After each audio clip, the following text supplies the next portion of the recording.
to give y'all a live update. I'm watching this live. As you see, President Trump has been impeached.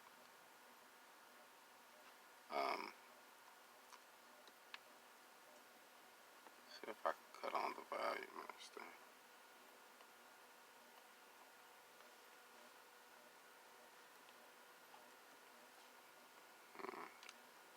And let me cut on the volume. But this is history. Actually, honestly, you know what I mean? I honestly feel like he did a lot of things that was against the American people, but then again, to each his own.